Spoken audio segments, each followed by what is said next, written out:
office, and I'm here again. For those of you who don't know me, my name is Joe Gale, and I'm a county commissioner from Montgomery County, which is the suburbs outside of Philadelphia. And I'm also the youngest commissioner in the history of Montgomery County. And last week, I announced I'm running for Lieutenant Governor of Pennsylvania.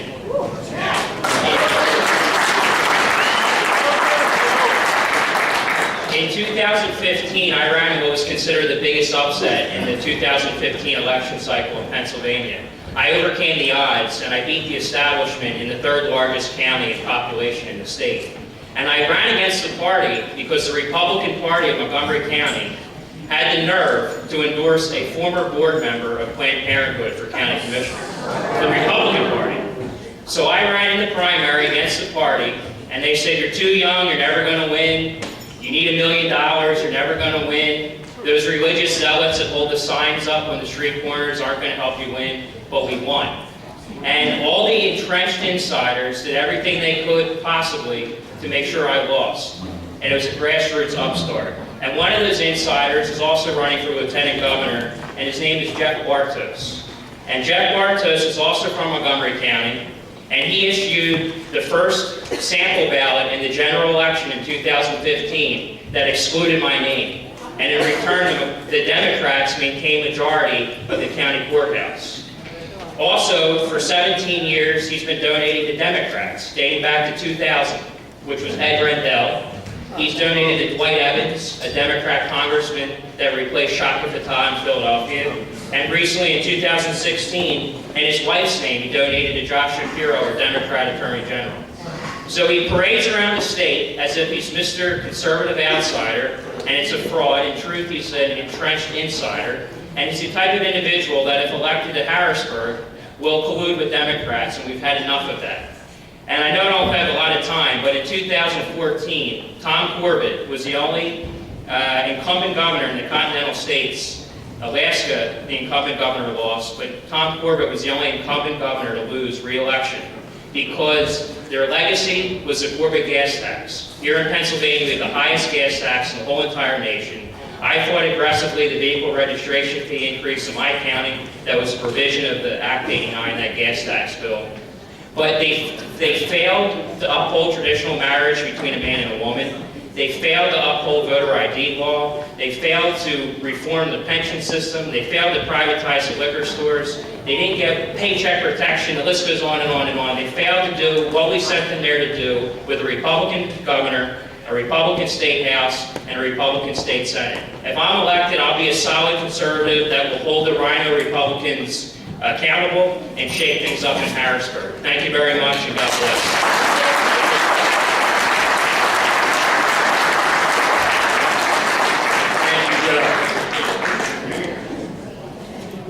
So, welcome.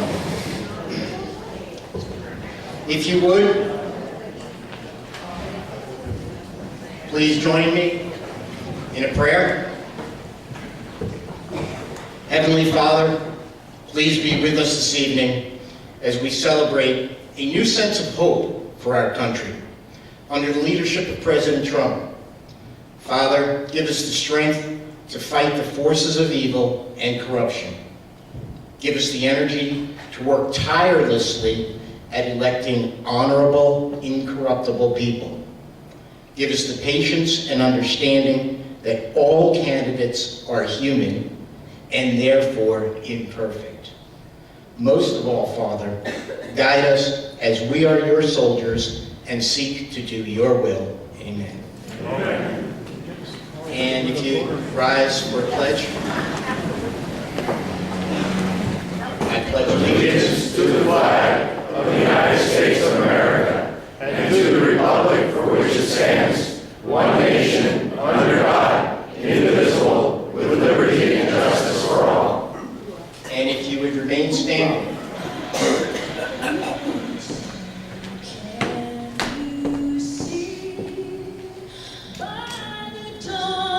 Early light, what so proudly we hailed, and the twilight's last gleaming, whose broad stripes and bright stars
brought to you by the Support the Agenda Project. It's a coalition of Lehigh Valley Tea Party and a number of other grassroots organizations. But this project's mission, so everyone is clear, the project's mission is to replace Charlie Dent, Matt Cartwright, Brian Fitzpatrick, Pat Neal, Ryan Costello, Bob Casey, and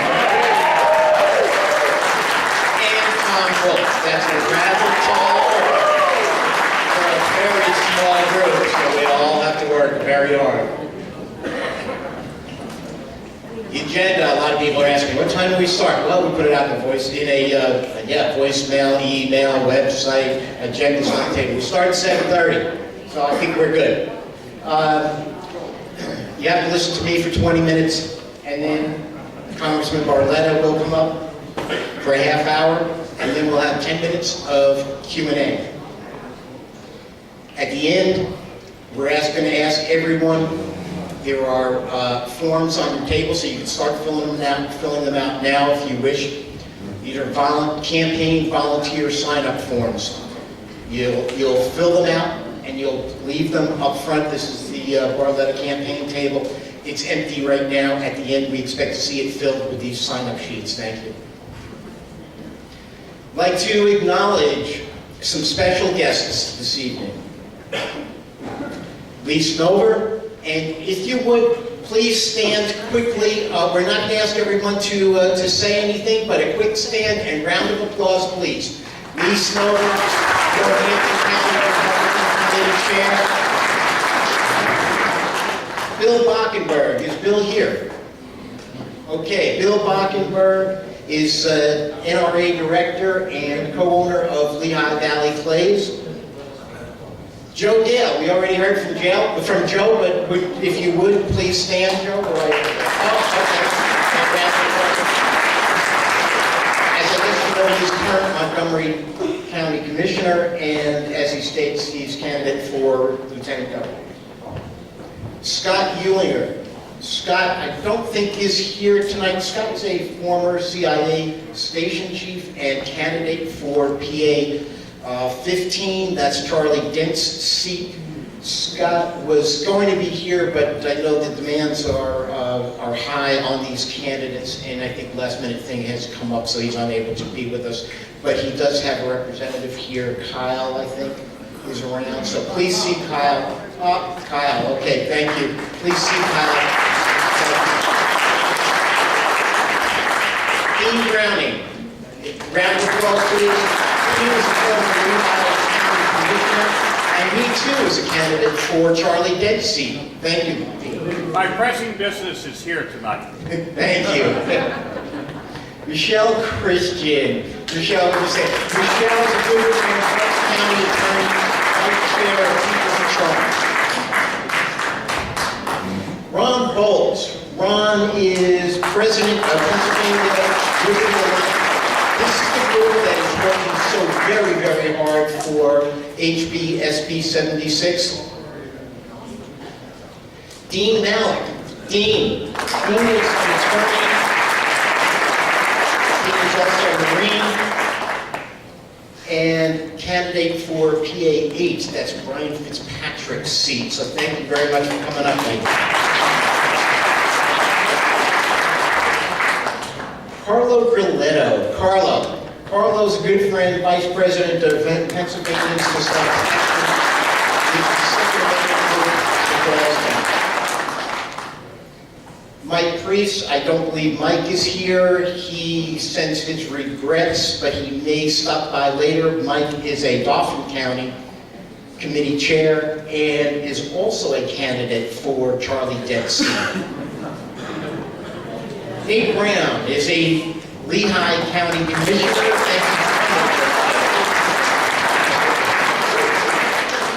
Justin Simmons is not here. He's also has a conflict, but we do wish him the best in his race for state representative. That's Pennsylvania House District 131.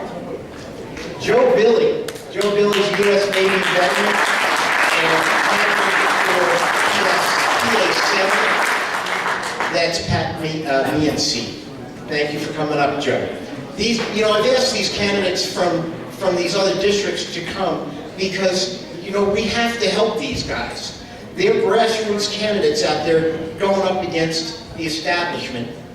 And although many of us don't live in their districts, we can help.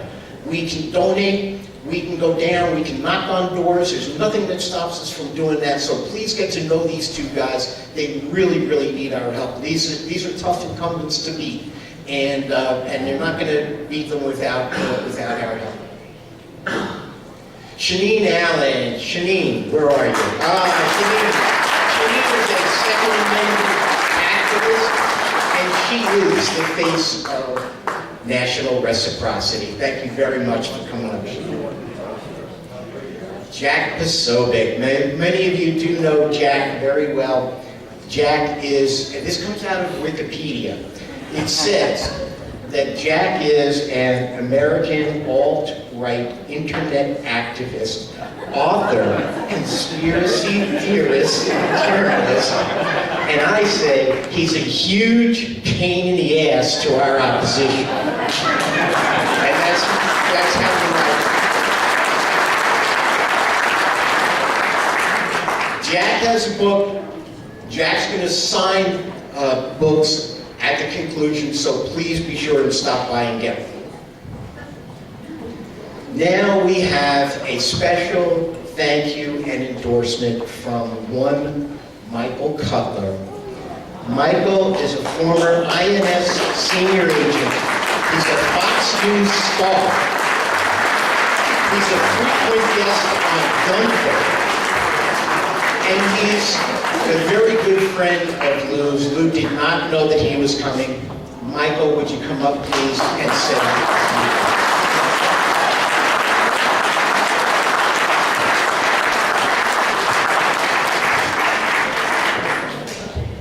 It's great to join you coming all the way from Brooklyn, New York, and I would only do it for one time.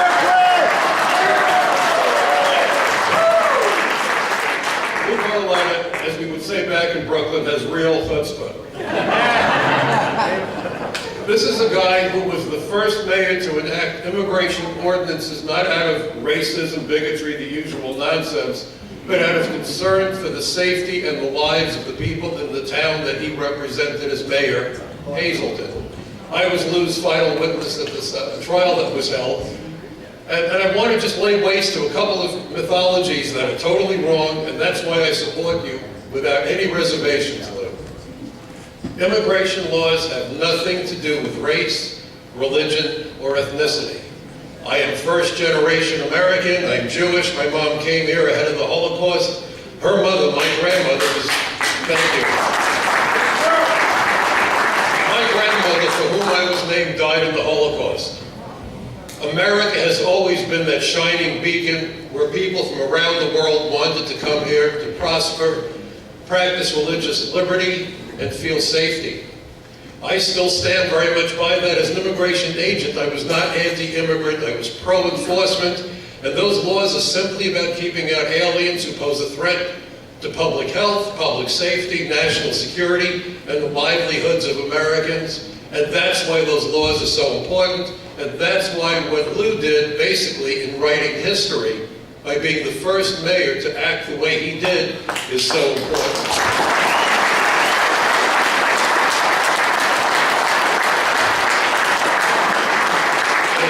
Turbulent era, people say, what can I do? I'm one person. I want you to think of this. History is written by individuals. When you think about the Second World War, how many people died? How many people were displaced? The world was in upheaval. You'd be hard-pressed, nevertheless, to think of more than a dozen names, good or bad, who played pivotal roles during the Second World War. Each and every person, if he or she is willing to step up, can make that difference, and Lou has been doing just that, and that's why I support him.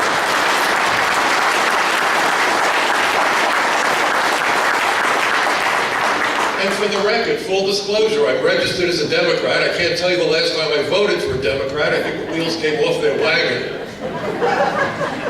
But I gotta tell you, the establishment Republicans aren't much better.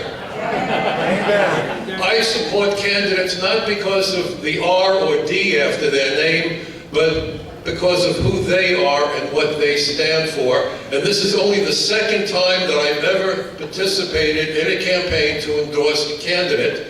And Lou, you are so worthy of it.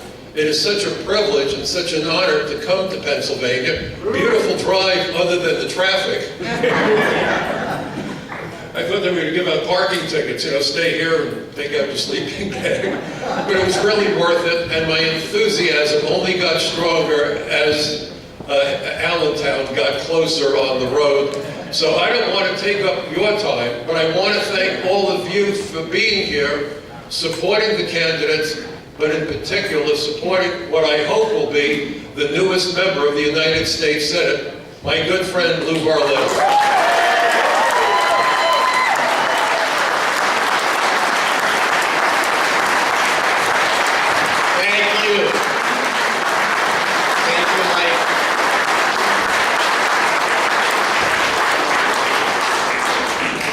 So now, normally I'm the one to introduce a speaker and to give you some background, but I thought rather than you listen to me, why don't we go ahead and listen to Lou's campaign video. Hi, I'm Lou Barletta. I'm here today with a big announcement. After talking to Mary Grace and our family, many people across Pennsylvania, and saying a few prayers, I've decided to run for the United States Senate. I don't see running for the Senate to represent Pennsylvania as an opportunity. I see it as a responsibility. I wasn't born with a famous last name. I was born into a home in Hazleton where we learned that with hard work, anything is possible. My dad only had an 8th grade education, but he and my mom taught us the value of getting our hands dirty. I grew up working with my family in road construction, and then Mary Grace and I started our own business with $29.95 and a dream. We turned that little company into the largest of its kind in Pennsylvania. I'm running for the United States Senate to make sure that this same dream is alive for the next generation. I hope I can count on you to join my campaign team. Simply go to loubarletta.com and sign up, and you'll be sending a loud and clear message that you have joined the effort to make Pennsylvania and America great again. I hope you will also consider making a financial contribution to our campaign. Bob Casey is building up a war chest bankrolled by the most extreme liberal special interest groups in the country. Pennsylvania deserves better than an obstructionist senator. Our campaign will be supported by patriots like you. Together, we can send a loud and clear message that we are ready for real representation in Washington. They deserve a leader who actually listens to them and fights for them in Washington. But I want to offer Pennsylvania more than just being a better option than Bob Casey.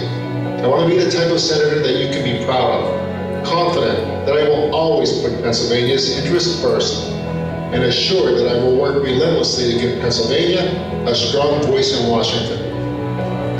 Mary Grace and I have 4 girls. We joke that I first ran for office because no one listened to me at home. For far too long, politicians in Washington aren't listening. Together, we can make them listen. That's why I hope you will take a moment to learn more about my life story, my beliefs and my accomplishments. I want you to meet my family and learn about our strong Pennsylvania roots, about the small business my wife and I started here. Now, as mayor of Hazleton, I turned around a struggling city through innovative solutions and conservative principles, and my national role bringing real common sense immigration reform to America. Most of all, I look forward to visiting with you on the campaign trail and getting to know you and your family personally, because I believe together we're about to make history.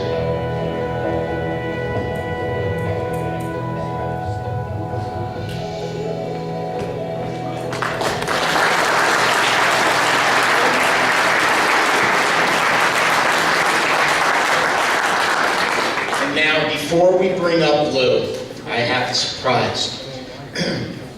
Live, straight from Davos. To bring Lou up is Donald Trump himself. So with that, let's ask Lou, come on up. Take your time coming up, Lou.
much. I want to thank my good friend Michael for making the trip up. And he is, when it comes to illegal immigration, this man is the best in the country. He's the top expert, and it's where I go to get my advice when I'm talking about the issue.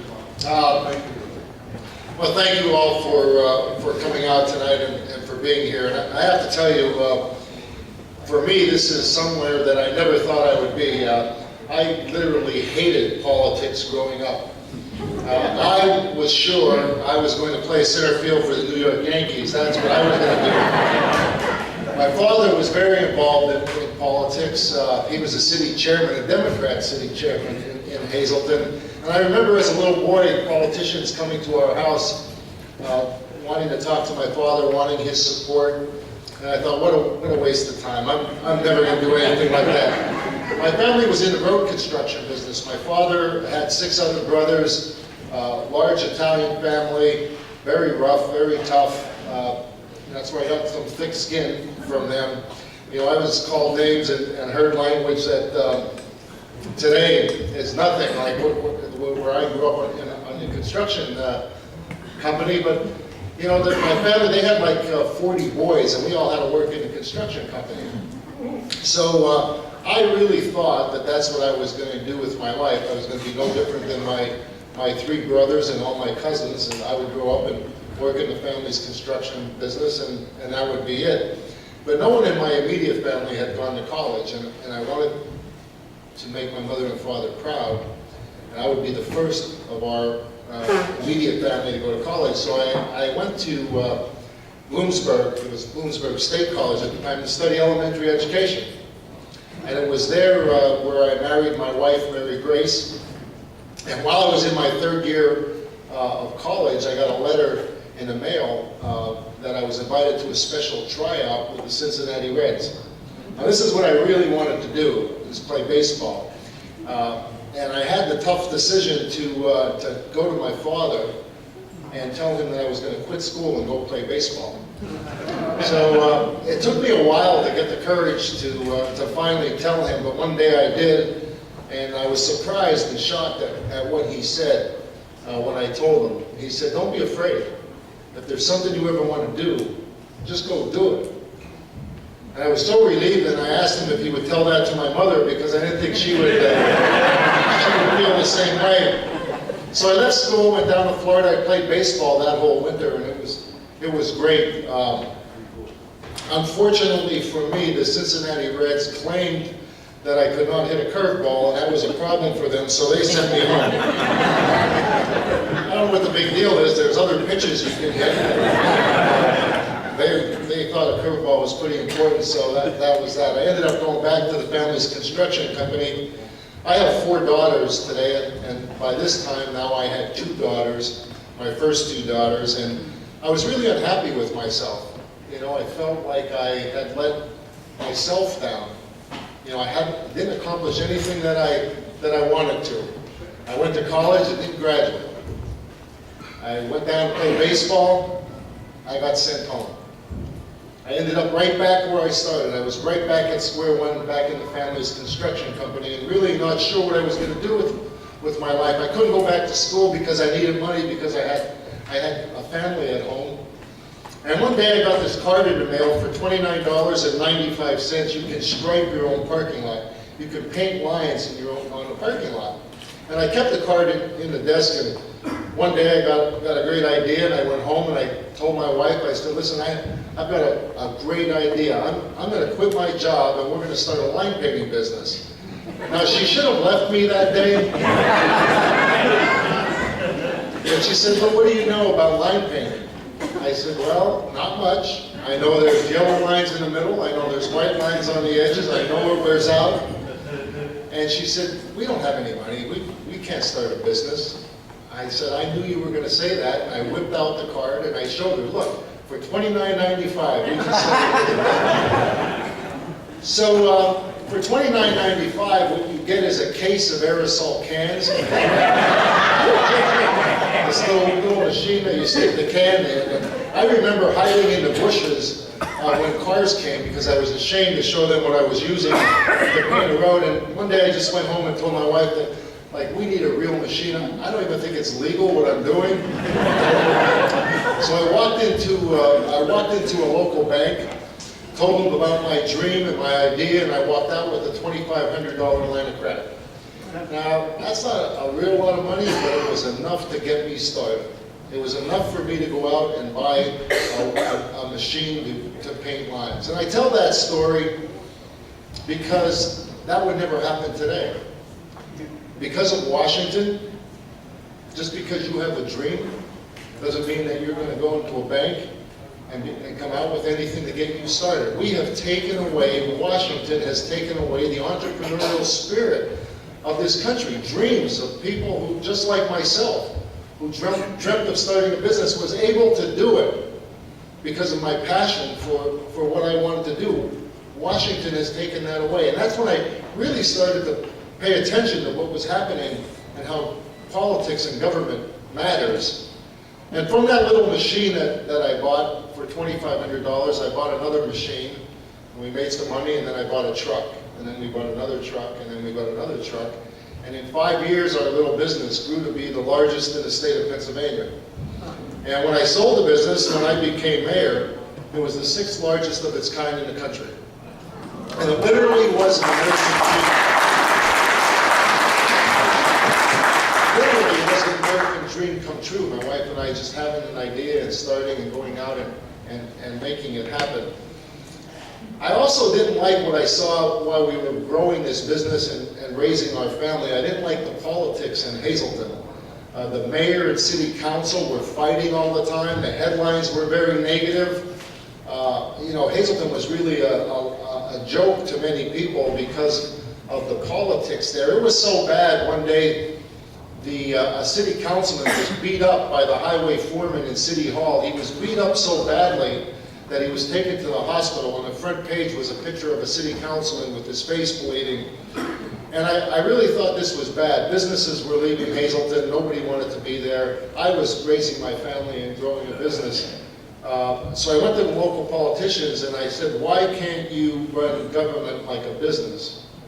This is not a good business environment. It's not a good place to raise a family. And they told me to shut up. I didn't know what I was talking about. I was naive and just go away. And that was probably the worst thing they could have said to me.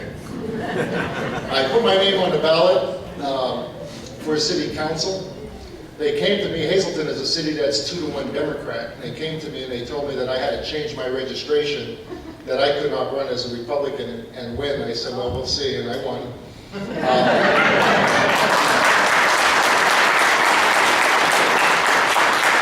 Hazleton was going bankrupt. Things were so bad, and that's when I got on city council, I realized that I disliked politicians even more than I thought I disliked them. And I had to be mayor. I realized that I could not do enough as a city councilman, that I had to be mayor. And I put my name on the ballot for mayor, and the politicians came to me. They said, now we're serious. You will not be mayor of this city as a Republican. And I won by a 2-to-1 margin.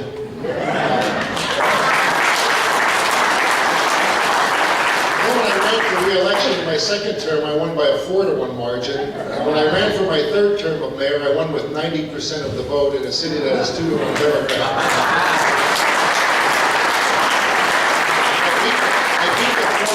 I beat the former mayor on the Democrat side by 2-to-1 on a write-in.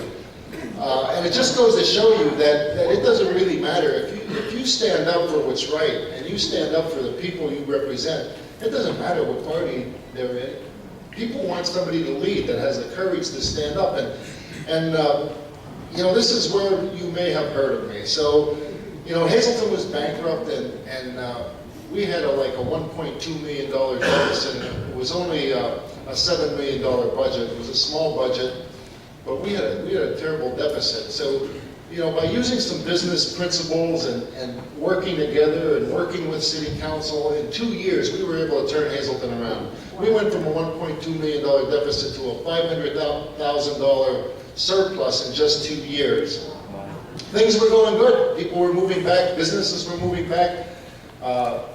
Things were happening, and that's when I started seeing some problems, which I thought were just growing pains. Some absentee landlords, overcrowded.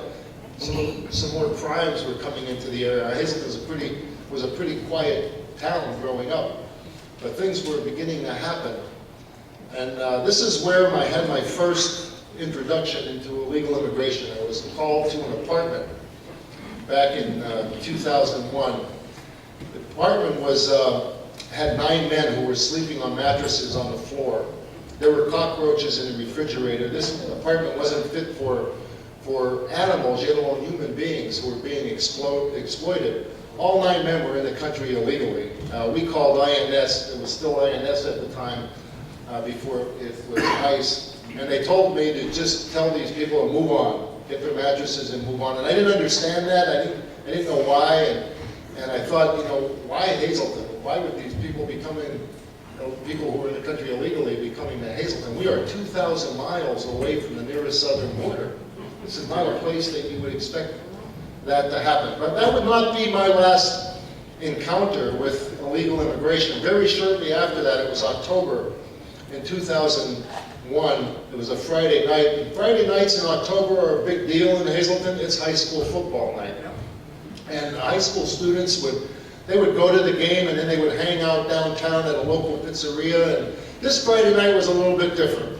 Hector Luna, man who was in the country illegally, on a drug deal gone bad, shot 2 people 100 feet where these high school kids were just hanging out, killing one and wounding the other. This terrified our town.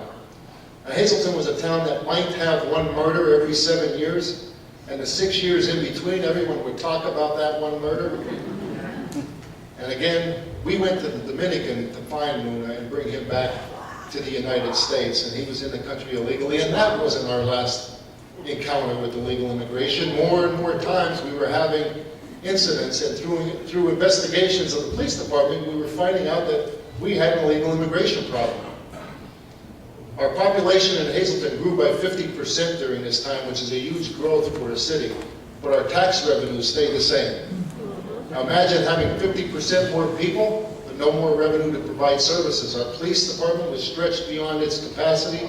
The emergency room, the wait time went to 7, 8, 9 hours before you could be seen, because illegal immigrants were using the emergency room for primary health care because they couldn't be refused.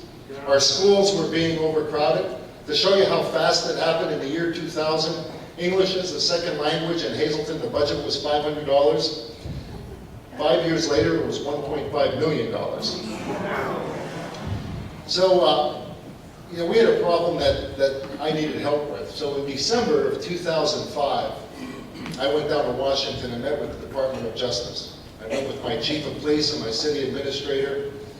And they brought in all these experts to talk to me. I told them about the gangs that were moving in. I told them about the illegal immigration problem.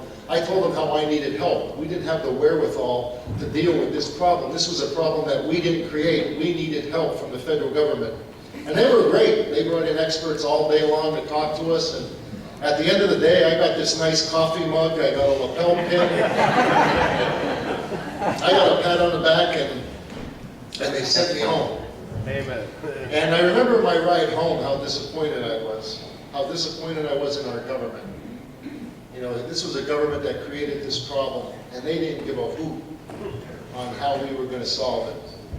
Very shortly after that, May 10th, 2006, a day that I will never forget, a young man, 29 years old, father of 3 children, Derek Kishline, was working on his pickup truck. And he had some words with Pedro Cabrera, was his name. He was the head of the Latin Kings, in the country illegally, arrested 7 times before he came to Hazleton. Cabrera went in his car, got a gun, stuck it between Derek's eyes, shot and killed him. We spent half of our yearly budget in overtime in the police department in catching Cabrera and his buddy. And I had enough. I had enough. I had to sit with Mr. and Mrs. Kishline when they wanted to know, why was this man still in the country when their son is gone and the father of their grandchildren is gone forever? What was this man still doing here? And I had enough, and I knew I had to do something. I created the first law in America as a mayor in trying to defend my city. I was sued immediately the next day by illegal aliens who sued the city of Hazleton. The ACLU represented those that were suing the city for free, although they came and told me that they would bankrupt our city if I didn't back down and get me politically. Well, I wasn't really worried about them bankrupting our city because we were already bankrupt, so I don't think it could be double bankrupt. And I really didn't care, you know, if they got me politically because I wasn't having a hell of a lot of fun doing what I was doing anyway. But I knew I had to stand up. I knew I had to defend the people that I represented, and I said, go ahead, I am going to fight this all the way to the Supreme Court. Not knowing how I was going to do it because we didn't have any money. The illegal aliens who sued us had gone to the judge and asked the judge if their identities could be kept confidential, which he granted. We were not allowed to ask their names. I don't even know if they were from Hazleton. They then went back to the judge and asked if they could be excused from showing up at the trial because they were in the country illegally, and they didn't want to go to a federal courthouse out of fear of being deported, and he granted it. I never saw our accusers. In America, you have the right to see your accuser, unless you're a legal alien. Legal aliens were given more rights than you as a United States citizen was given. Well, this created a media storm. I didn't know what I did. I went to City Hall the next day. There were satellite trucks from all over the world. And I was wondering what happened. It was me. But all I knew is that I had a chance to ask for help.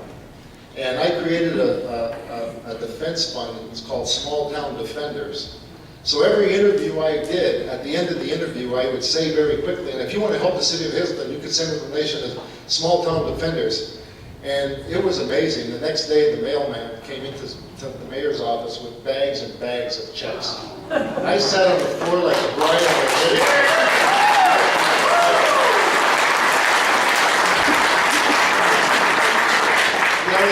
I remember getting a letter one time from a veteran, and he said there was $7 in the envelope, and he said, Lou, this is all I have. You have everything I have. Keep fighting. You're fighting for America. And another one, it was an 88-year-old senior citizen who was in a nursing home. He told me how he was staying in quarters his whole life, and he told his granddaughter where the quarters were hidden. He said, send them to that mayor in Hazleton. We got checks from every single state in the country, including Hawaii and Alaska, and I realized we were not alone. This was a problem around the entire country. We raised $500,000, and most of the denominations were $10 and $20, and I realized that this was a national problem. Although you could not get a politician to come to Hazleton at that time. They would not come near me. And it was pretty refreshing, to tell you the truth. I remember it was actually during the presidential election. Hillary Clinton was, if you remember, Pennsylvania was in the primary all by itself that time for like 6 weeks. And Hillary Clinton was here, John McCain was here, and Barack Obama. And every day I'd pick up the paper and they were running around Pennsylvania but never stopping at Hazleton. I was wondering if it was me. And finally I sent the three of them a letter. You know, I was beginning to feel a little shut out. And I said, you know, while you're running for president, what better place in America to tell the American people what you're going to do about illegal immigration in Hazleton, Pennsylvania? Please come. And of course, none of them accepted. And one day, actually, we got a letter that Hillary Clinton was going to come, and I was so excited, I went and got pizza because that's what we do in Hazleton. And apparently somebody told her where she was going, and she stopped halfway and said that she could not come to Hazleton. So I realized, you know, that this problem that wasn't created by me, it wasn't created by you, it was created by Washington, the politicians, and you know, they didn't have the courage to do anything about it. So I decided I was going to run for Congress. Now, I ran 3 times for Congress, and you know, the third time, I knew what the headlines were going to be the night before the election. Third time I ran, it was either going to be third time's a charm or 3 strikes he's out. But the third time was a charm, and I can remember finally getting to Washington, you know, walking around the halls for the first 6 months. you know, you're looking at statues of people you studied in history. And I kept thinking, how did I get here? How did I get here? How did someone like me ever get here? And then the second 6 months I was there, it was like, how did they get here?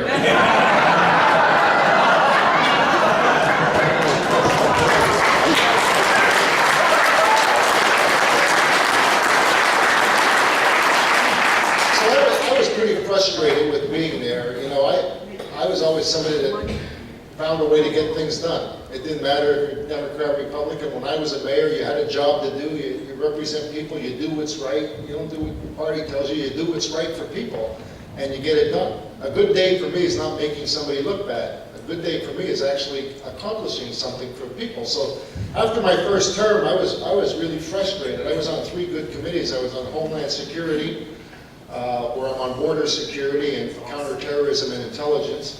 I'm also on transportation and infrastructure, where I'm the chairman of a subcommittee on transportation. And I'm also on education and workforce. But my frustration was to the point where I didn't want to go back. After I ran 3 times, I just told my wife one day, I said, you know, I don't think this is for me. I don't think Washington's for me. I just don't fit in. And maybe it's time for me to come home and get back in the private sector. And Bill Schuster came and talked to me. He said, I'm going to make you a chairman of a subcommittee on transportation. And I thought, well, let me give another term a try. It was my second term at that point. I said, let me give it a try. Maybe I could actually, you know, feel like I'm getting somewhere. And the committee that I'm chairman of, the subcommittee, is every federal building. One of them is every federal building in the country comes under my jurisdiction. So I went in to tour a federal building just to see, you know, what's going on. And the first federal building I went in, for every federal employee that worked there, they had 1,500 square feet of space per employee. And I began to, at first I thought it was a federal holiday because I couldn't find any employees, but they had so much room, it's like little apartments up there, little houses. I thought, how much are we paying for this? What is this costing the taxpayer? And I began to look at the leases and seeing if we're getting a good deal on leases. Now, it's a buyer's market right now. People would love to have a federal agency in their building for a long term. Instead of negotiating a long-term lease, they were just renewing every year. And I said, that's it, this is going to end. And I sent a letter to all the agencies that when your lease expires, you're moving out. 180 square feet of space per employee, and you're going to negotiate a 10-year lease, or I'm not signing it. And they screamed and kicked and fought and yelled, and I went around the country, region by region, and said that, you know, this is the way it's going to be. We're going to do this. And they began to do it, and in the 3 years now, that since they've had the agencies that have had to leave, we've now saved the taxpayers $3.8 billion. But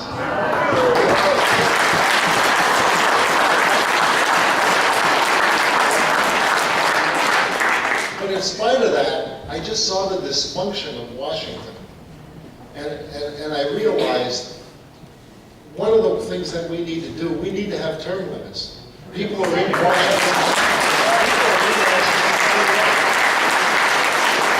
I term limited myself before I even went because I knew I wasn't going there to make a career. I was going there to make a change. But I see people there 30, 40 years and realize nothing's going to happen.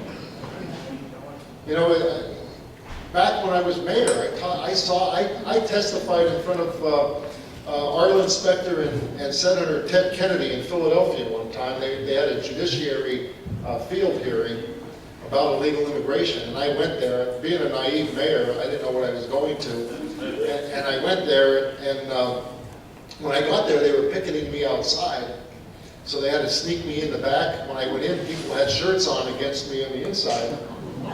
So I asked, I said, where's Senator Kennedy on this issue? And they said, no, probably not on your side. I said, how about Senator Specter? They said, I don't think so. On the panel was Mayor Bloomberg from New York and Police Commissioner Johnson from Philadelphia and myself. I said, well, how about Mayor Bloomberg? No. Chief Johnson? No. And I knew I went to my own lynching. And I was pretty nervous. I was intimidated by that. And the first one to speak was Mayor Bloomberg. And You know, he said, you know, if we didn't have illegal immigration, New York City's economy would crash. Who would wash our dishes? Who would bus our tables? Who would clean our hotel rooms? Well, my Italian went from 0 to 100 in about 3 seconds. I said, I'll tell you who, Mr. Mayor. That single mom. That single mom that has to wash dishes and clean hotel rooms. Or how about the kid that dropped out of high school, that the only job he can get is being a busboy or washing? What happens to them? Maybe your economy would crash in New York City if you didn't have them, but I'm going to tell you, small towns like mine all over America are crashing because of it. And I didn't care anymore at that point. And I remember Senator Kennedy coming up and he said, you know, I agree with you, but it took a lot of guts what you did today. And I realized, you know, those memories come back to me, but that was 10 years ago, 12 years ago. What have they done? Nothing. What have they done? I remember Paul Ryan, when he became speaker, said, you know, we're going to have these 6 task forces on 6 different topics.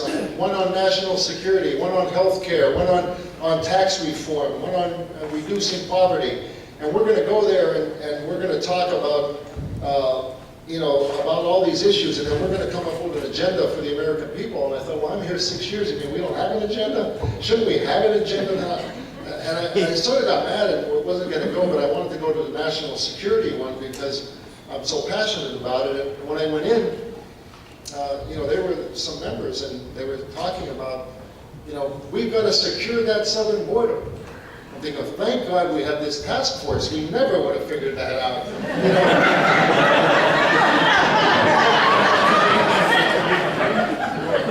Congress is doing such a great job here. And you know, I just realized that, you know, we need term limits, that, you know, sometimes people go just to get reelected. They don't go to stand up and do what's right and go home. Go the heck home. Do your job. Fix our problems and let's go home. And that's when I really began to like Donald Trump. Donald Trump came out and, you know, he started saying things that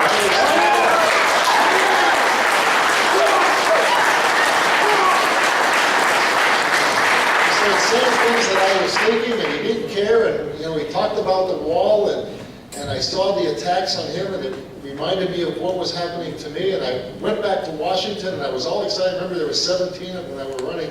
I went back to Washington, I told my staff, I said, I'm going to endorse Donald Trump. They said, oh my God, you can't do that. I would have been the first in Congress to endorse him, and I thought, well, maybe they're right, I better think about this.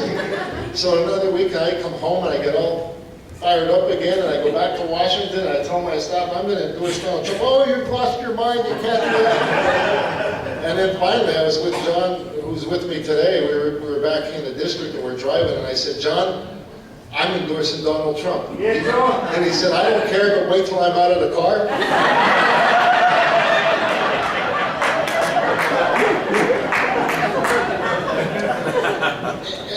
And I did because he was saying the things. He wasn't a politician. And I just didn't want another politician there. I wanted somebody who didn't care. This man didn't have to do that. And I thought about that. He doesn't have to do this. He can be doing anything.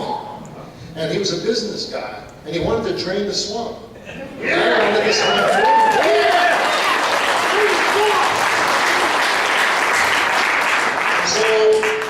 So why am I running?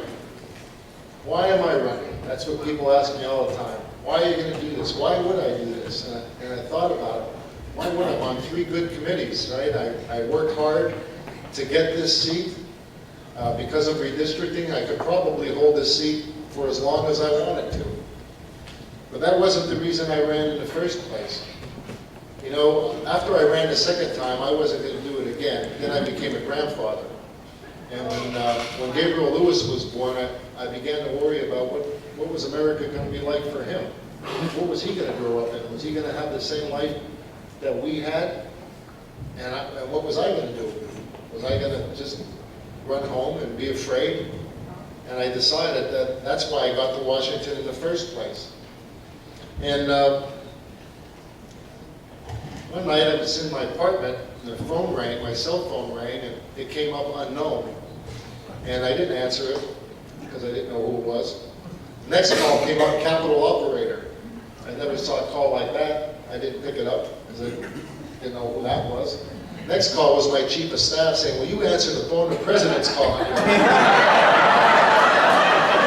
So I knew it's not. And talked a little bit prior to this time. I was being considered for a position in the cabinet as Secretary of Transportation, and he chose Elaine Chao, and then they talked a little bit about Secretary of Labor, and I didn't want to do that. You know, I thought I could help him more in the House than that. And he said to me, you know, you would have been great in the administration, but I needed you in the House. I need you in the Senate. Announce tomorrow.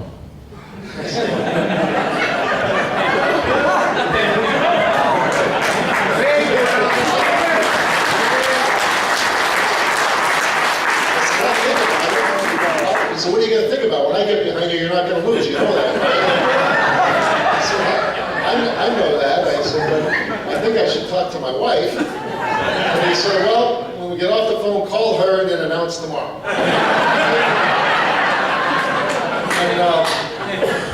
And so this was on my mind a little bit, and I began to think about it, and really still didn't decide what I was going to do. And then I saw John McCain's vote against the Affordable Care Act. And that's when it hit me like a ton of bricks. One vote. We voted 60-some times to do something to Obamacare, to repeal Obamacare. And when the time came, because of one vote, it didn't happen. And I thought to myself, if I was there instead of Bob Casey, Obamacare would be gone today. Yeah.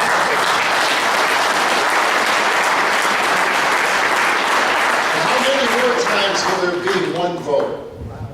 How many more issues will be one vote would make the difference? Could be our next Supreme Court pick. How important is that? And how will I feel if I chose to protect myself and my own job versus what this could mean to our country? This one vote could be the whole difference in our country, in the path that we're on, in my grandson Gabriel's future, in all of our futures, and our grandchildren's future. And I'm willing to risk that because I didn't go to Washington to make friends. I went there to get things done for the American people. And that's why I wanted to do this. That's why all cases, 12 years are up, his term limits are up, and we're gonna work together. We're gonna work together because it's a great country, you know, because we were blessed. We didn't do anything to deserve this. We didn't do anything to be blessed to have been born in the greatest country on earth. God was pretty good to us. And we owe something. We owe something not only to all the men and women that fought for what we have for this great country, that made this the greatest country in the world, but all the people that will come after us. That's what we owe it to, because every generation had made sure that the next generation had a better life, a better America. And now it's up to us. It's our turn. We're up to bat. We've got to make sure that America of tomorrow is as great as the America that was given to us. So I want to thank you for what you do, for your patriotism, for your volunteerism, for having the courage to stand up and fight for America. And together, we're going to make America great again. Thank you very much. God bless you. God bless the United States of America. Thank you.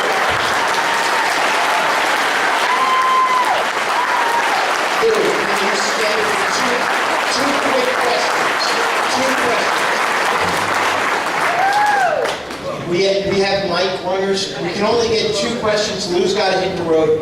If you have a question, please raise your hand and keep your questions short. Quick question. It seems like that whatever passes in the House goes to the Senate and dies because of the filibuster. If you're elected to the Senate, will you vote to repeal the filibuster or at least make them do it like they used to do, which no legislation can be considered and they have to hold the floor to have a filibuster? Yeah, I do. And it's, you know, these are rules that are literally holding our country back. I can tell you the fear in Washington is, what if the Democrats held the Senate? Would they do it anyway. They did it anyway, right? That's how we got Obamacare. They did it anyway. And yes, you know, the better thing to do is let's just get more people like myself elected and fix that problem.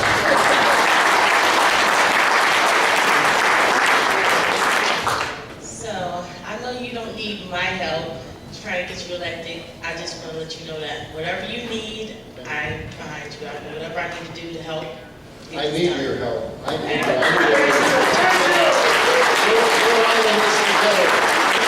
I say this all the time. You know, it's not me, it's you who sent me there. I represent you. I know where I came from, and I know who sent me there. I work for you, and I need everyone's help. This is your government, and it's time, and I'm willing to stand up and make sure that we give that government back to you, so thank you. Thank you.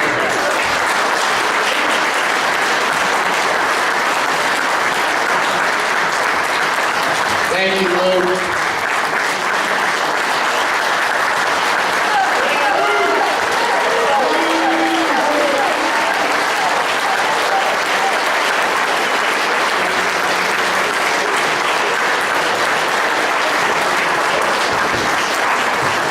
We're going to wrap this up. We need to get out there and work. We really got a good shot at replacing Bob Casey. But it's not going to happen without us in this room. Please volunteer to help this campaign. Fill out the forms on the tables. Leave them up here, up front. We're going to wrap this up, and then once we break, we will do we will draw our 50-50 raffle. And I ask you to please make a donation, help us pay for the room, the insurance, the coffee, and the cookies. There are buckets on the tables. Please make a donation. Other than that, I thank you. And Jack, please come up front and buy a book from Jack Soda. Thank you, and safe travels home. We'll be in this room next week with Paul Mango, who's running for governor, and Scott Yulinger, who's running for Charlie Dempsey.